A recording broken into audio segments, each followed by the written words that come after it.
Kritikal ang isang turista matapos tamaan ng kidlat sa Boracay Island sa Malay, Aklan. Ayon sa pulisya, naglalakad ang biktima nang mangyari ang insidente. Nakuhanan din ng isang vlogger ang malakas na ulan at kidlat doon. Para matiyak ang kaligtasan ng mga residente at turista, naglabas ng lightning advisory ang Malay, DRRMO at sinuspindi po ang lahat ng outdoor-related activities sa lugar. Sa Iloilo, binaha ang ilang bahay kasunod naman ng malakas na ulan. Sa barangay Agdahon, sa bayan ng Pasi, abot tuhod ang baha. Ayon sa City Disaster Risk Reduction and Management Office, nanggaling sa umapaw na sapa ang tubig na nagpabaha sa lugar. Nilusong naman ng mga tauhan ng barangay ang abot dibdib na baha sa Senator Ninoy Aquino sa Sultan Kudarat kasunod ng malakas na ulan. Nalubog sa tubig ang mga gamit sa ilang gusali ng barangay. Napatalo naman palabas ng truck ang ilang sakay nito dahil sa rumaragasang baha sa barangay Danso Lihon sa Cagayan de Oro City. Gumuho rin po ang lupa sa lugar kasabay ng pagbuhos ng ulan. Ligtas na ang mga sakay ng truck. Ayon sa Pag-asa, Intertropical Convergence Zone ang nagdulot ng pag-ulan sa Western Visayas at Mindanao. Opisyal lang dineklara ng Pag-asa ang pagsisimula ng amihan season. Kaya ihanda ng inyong jacket dahil unti-unti na nating mararamdaman ang lamig ng panahon. Ayon sa Pag-asa, ito ang pangunahing weather system na umiiral sa bansa. Apektado na nito ang Batanes. Ang amihan o Northeast Monsoon ay pag-iral sa bansa ng malamig at tuyong hangin mula sa Siberia. Tuwing Burmans ito, nakakapekto lalo na sa mga nasa Northeast o hilagang silangang bahagi. Nakapagtala ang Baguio City ng minimum temperature na 18 degrees Celsius, 19 degrees Celsius sa Kasiguran, Aurora, 20 degrees Celsius sa Malaybalay, Bukidnon, 20.6 degrees Celsius naman ang minimum temperature ngayong araw sa Coron, Palawan, habang 24.7 degrees Celsius dito po sa Quezon City.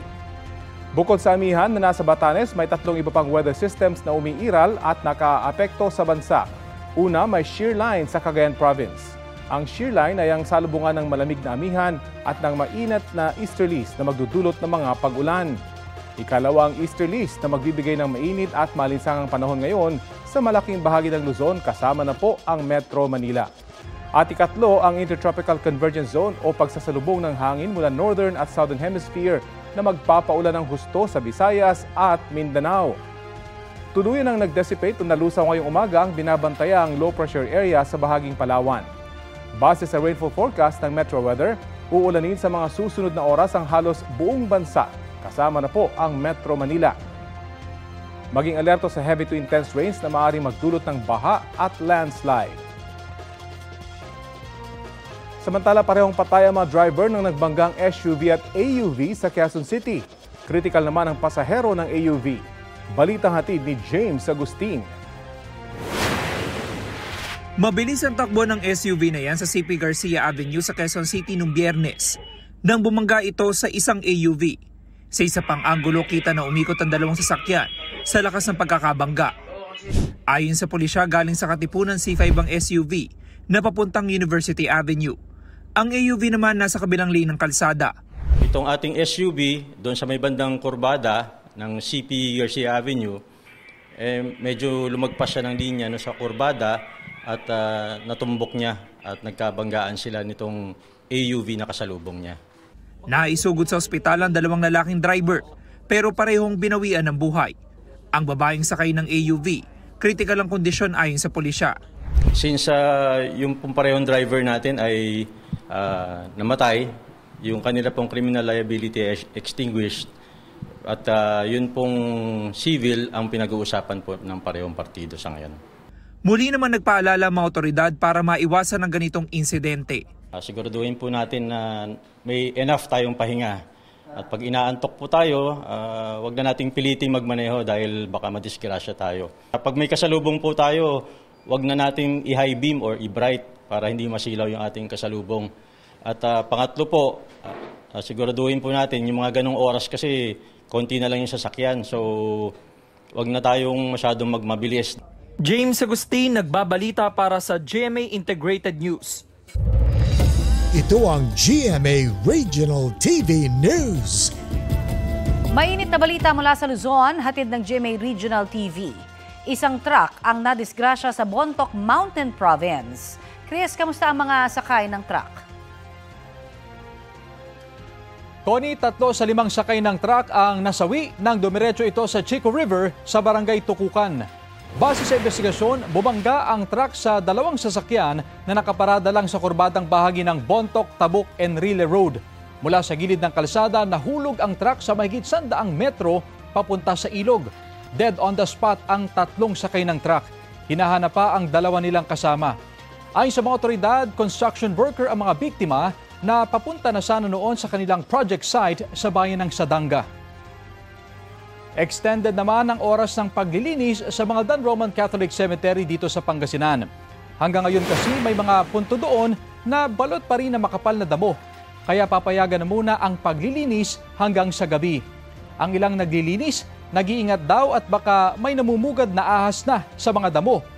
Samantala, simula bukas, magde-deploy na ng mga pulis sa mga sementeryo dito sa Pangasinan. Iginiit ni Pangulong Bongbong Marcos ang karapatan ng Pilipinas sa West Philippine Sea sa iba't ibang summit ng Association of Southeast Asian Nations o ASEAN sa Kuala Lumpur, Malaysia. Balitang hatid ni Mariz Umali. Sa unang 2 araw ng ASEAN Summit sa Kuala Lumpur, Malaysia, 2 beses nabanggit ni Pangulong Bongbong Marcos ang tungkol sa tangkang pagtatayo ng nature reserve sa Bajo de Masinloc sa West Philippine Sea. Una, noong ASEAN-US Summit, kung saan kasama si US President Donald Trump. Giit ng Pangulo, ang tangkang pagtatayo ng nature reserve ay paglabag sa soberanya ng Pilipinas. Paglabag din daw ito sa traditional fishing rights ng mga Pilipino na ginagarantisa ng international law. Ang ikalawa ay sa East Asia Summit, kung saan naroon naman si Chinese Premier Li Qiang. Tinukoy ng Pangulo ang anyay kapitbahay sa norte na nagdeklara ng National Nature Reserve sa Bajo de Masinloc. Isinulong din ni Pangulong Marcos ang pagkakaroon ng Code of Conduct sa South China Sea. Nabanggit din ng Pangulo sa East Asia Summit ang mga insidente sa West Philippine Sea kung saan nalagayan niya sa peligro ang mga Pilipino, maging mga barko at aircraft ng Pilipinas. Ayon naman sa Chinese Foreign Ministry, ang pag-uudyok nila ng mga Pilipino ang pinagmumula ng tensyon. Sa kanya namang opening speech, sinabi ni ASEAN Chairman at Malaysian Prime Minister Anwar bin Ibrahim na ang anumang issue sa South China Sea, nais daw nilang maresolba sa loob din ng ASEAN. Sa sidelines ng 47th ASEAN Summit and related summits, nakipagpulong din si Pangulong Marcos kay United Nations Secretary General Antonio Guterres at Vietnamese Prime Minister Pham Minh Chinh. Sa kanyang pulong kay Guterres, tinalakay nilang kooperasyon, pagpapanatili ng kapayapaan at katatagan, pag-unlad ng ekonomiya at pagtitiyak ng katarungan sa lipunan. Patuloy rin daw isusulong ng Pilipinas ang climate action.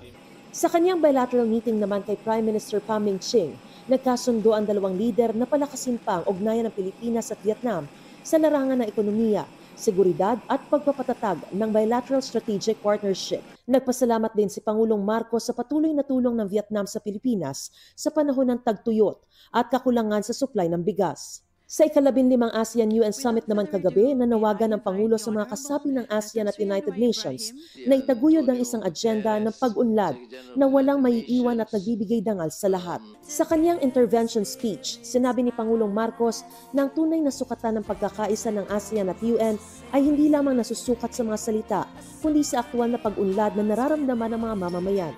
Binigyan diin ng Pangulo na upang maisakatuparan ito, kailangan ng mas matatag na koordinasyon at mga makabagong hakbang tulad ng digital public infrastructure, tamang paggamit ng artificial intelligence, at pagpapaunlad ng green technologies. Nagpasalamat din siya sa suporta ng ASEAN sa kandidatura ng Pilipinas bilang non-permanent member ng UN Security Council para sa taong 2027 to 2028. Ibinida rin ni Pangulong Marcos ang pagpapatibay ng Pilipinas sa Agreement on Marine Biological Diversity of Areas Beyond National Jurisdiction, na nagpapakita ng pangako ng bansa na pangalagaan ang karagatan at pairali ng batas dagat sa ilalim ng 1982 United Nations Convention on the Law of the Sea o UNCLOS. Sa kanya namang intervention speech sa mga kasaping bansa ng Regional Comprehensive Economic Partnership o RCEP na siyang pinakamalaking kasunduan sa malayang kalakalan o free trade sa buong mundo, nanawagan si Pangulong Marcos na paigtingin ang ugnayan upang mapalakas ang inklusibo, sustainable at matatag na pag-unlad sa rehiyon sa gitna ng mga hamon sa pandaigdigang ekonomiya. Hinimok ng Pangulo ang mga kasaping bansa na pabilisin ang proseso ng accession at paglawak ng RCEP upang higit na mapalalim ang integration sa rehiyon, mapatatag ang mga supply chain, at mapalakas ang sentral na papel ng ASEAN sa paghubog ng kinabukasan ng ekonomiya sa Asya. Mahalaga raw na matutukan din ng RCEP ang mga bagong sektor tulad ng digital trade, creative economy, green transition at innovation. Mariz Umali nagbabalita para sa GMA Integrated News. Kasunod po ng pahayag ni Pangulong Marcos kaugnay sa mga insidente sa West Philippine Sea, muling isinisi ng Chinese Foreign Ministry sa Pilipinas ang tensyon.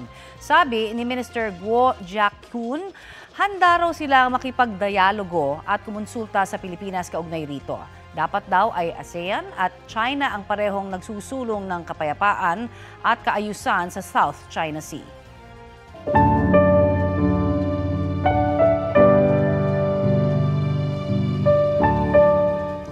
Nakahanda na ang ilang sementeryo sa Metro Manila sa inaasahang dagsa ng mga bibisita sa mga yumaon nilang mahal sa buhay ngayong undas. Sa Manila North Cemetery may mga umalma dahil hindi na sila pinayagang maglinis sa puntod. May ulat on the spot si Mark Makalalad ng Super Radio DZBB. Mark? Rafi, dismayado ang ilan sa mga dalaw sa Manila North Cemetery matapos silang hindi payagan na makapagdinis at makapagpintura sa puntod ng mga yumao. Paliwanag nila, ngayon lamang sila nagkaroon ng panahon habang ang iba naman ay inabutan ng ulan kahapon kaya't nagbakasakaling maituloy ang pagpipintura ngayon. Isa sa mga dalaw ang nakipagtalo pa sa mga bantay, maging sa mga pulis at napilitan na lamang umalis ng pagbantaang kukumpiskahin ang mga dala niyang pintura at panlinis. Pakiusap tuloy ng direktor ng MNC sa publiko, unawain ang patakaran na isang buwan na inilatag na inilabas na sa social media at mainstream media.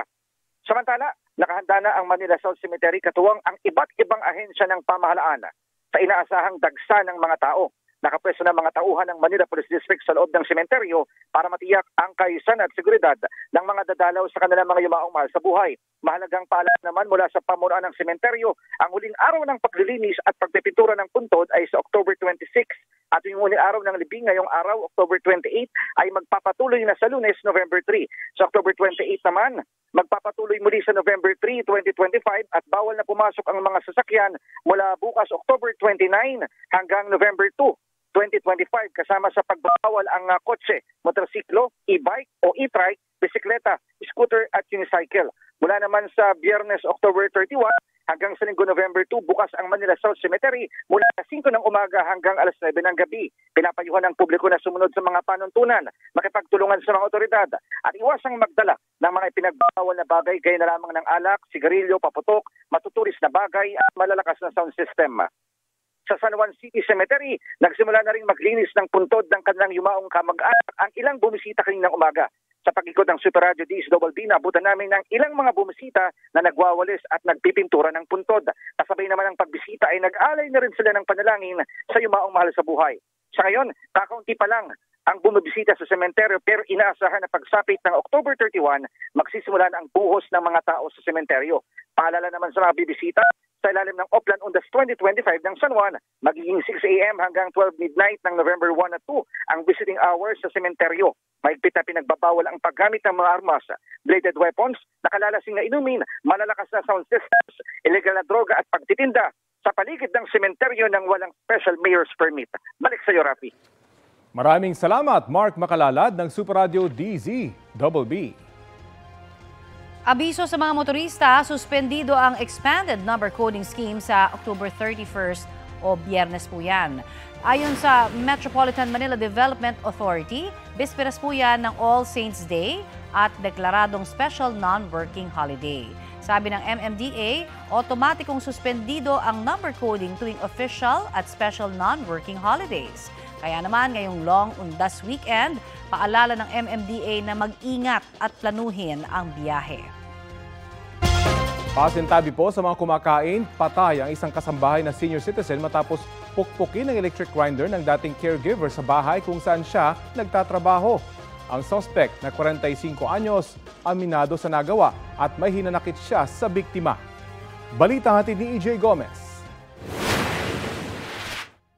Nakadapa, duguan at wala ng buhay nang matagpuan ng mga otoridad ang 70 anyos na babaeng kasambahay sa pinagtatrabaho niyang bahay sa Barangay San Isidro, Taytay, Rizal. Ang biktimang kinilalang si Rosie Mon, pinagpapalo ng electric grinder sa ulo ayon sa pulisya. Sospek sa krimen ang dating caregiver sa bahay. Magkasama raw ang dalawa bago ang insidente base sa pahayag ng biyanan ng biktima sa pulisya. Inalok umano ng trabaho ng biktima ang sospek na napag-alamang may utang sa kanya. Pumayag daw ang sospek pero nauwi raw sa pagtatalo ang usapan ng dalawa. Nilalait daw po siya nung biktima tungkol sa kanyang pamilya na hindi na po niya nagustuhan. Nauwi po ito sa pagtatalo. Yung biktima raw po ang unang nanakit sa kanya. Binato daw po siya ng baso. Binato rin daw po siya nung electric grinder po. Nag-agawan daw ang dalawa sa electric grinder hanggang sa makuha ito ng sospek at saka pinagpapalo ang biktima. Hindi po bababa sa 8 pukpok po ang ginawa ng ating sospek sa biktima.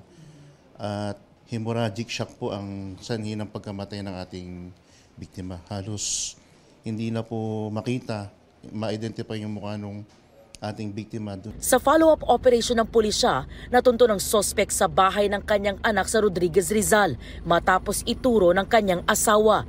Aminado ang sospek sa krimen dahil daw sa hinanakit. Kasi daw po yung mga anak ko po ay iba-iba daw po yung tatay. Ganoon po, kasi daw po yung asawa ko, mayroong babae. Sobrang sakit naman po siyempre. Pinalo po ako sa tuhod ng kahoy, kaya po ako panay pasa. Yung electric grinder po, gusto niya pong ipukpok sa akin yun. Anong naaga ko po sa kanya yung grinder, sa kanya ko po na ipukpok. Sobrang pagsisisi po. Hindi ko naman po sinasadyang kumantong sa ganong pangyayari. Talagang napakasakit sa aming magkakapatid, sa mga anak niya. Hindi namin matanggap ang pangyayari. Buhay ang kinuha niya, maaari lang pagdusahan po niya. Sa custodial facility ng Taytay Police nakakulong ang sospek na inquest na siya at sinampahan ng kasong homicide.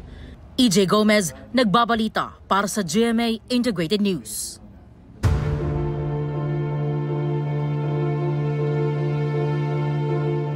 No chance o wala ng pagkakataong maging state witness ang mag-asawang Curly at Sara Diskaya sa investigasyon kaugnay sa question-up ng flood control projects. Yan ang sinabi mismo ng Office of the Ombudsman dahil sa anilay pagiging sentro ng mag-asawa sa anomalya. Balitang hatid ni Salima Refran.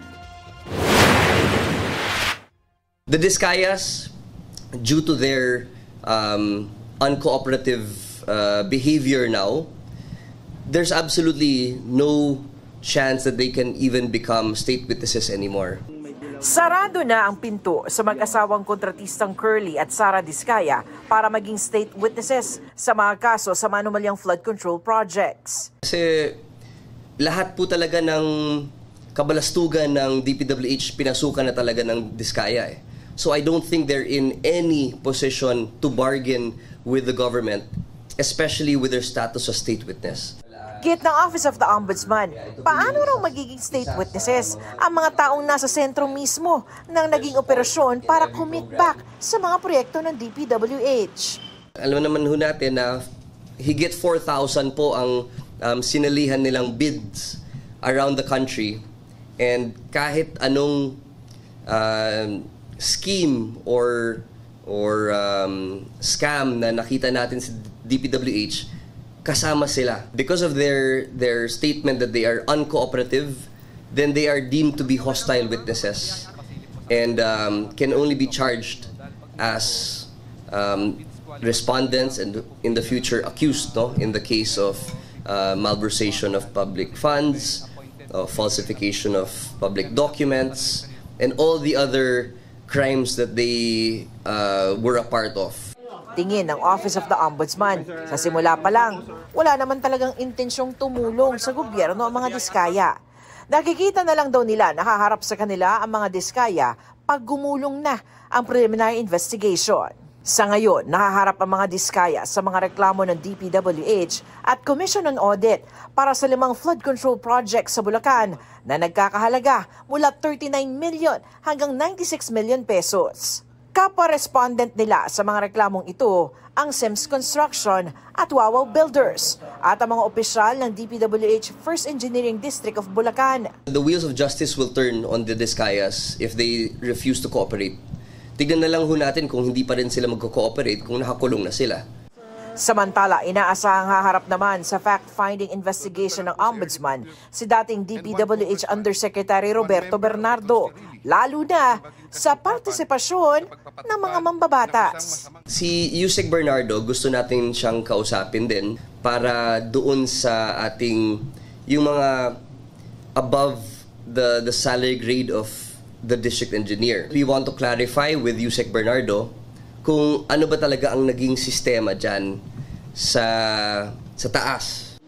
Inatasan naman ng Ombudsman ng Department of Justice na ituloy ang fact-finding investigation sa mga dating DPWH personnel na sina District Engineer Henry Alcantara at Assistant District Engineers Bryce Hernandez at JP Mendoza. Sanima Refran, nagbabalita para sa GMA Integrated News. Kinwestiyon ni University of the Philippines School of Economics Professor Emeritus Solita Monsod ang Department of Budget and Management kung bakit hindi agad nakita ang mga red flags sa national budget.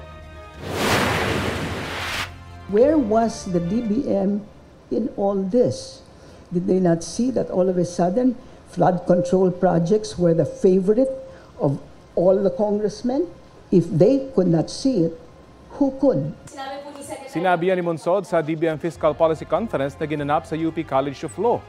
Pinuna rin ng dating NEDA chief pati ang pagtaas ng mga unprogrammed appropriations sa budget. Naniniwala raw si Monsod na may pananagutan dito ang DBM. Sagot naman ni Budget Undersecretary Margo Salcedo, may mga hakbang na silang isinusulong para malimitahan ang pagkakaroon ng unprogrammed funds sa national budget, tulad ng pagbuo ng Philippine Budget Code. There has been a proposal to come up now with a Philippine Budget Code, specifically also addressing unprogrammed appropriations, setting a limit to set a cap for unprogrammed appropriations. Happy Tuesday mga mare at pare! Pinatunayan din na Sparkle Stars Kailin Alcantara at Angel Guardian na may case sila pagdating sa singing.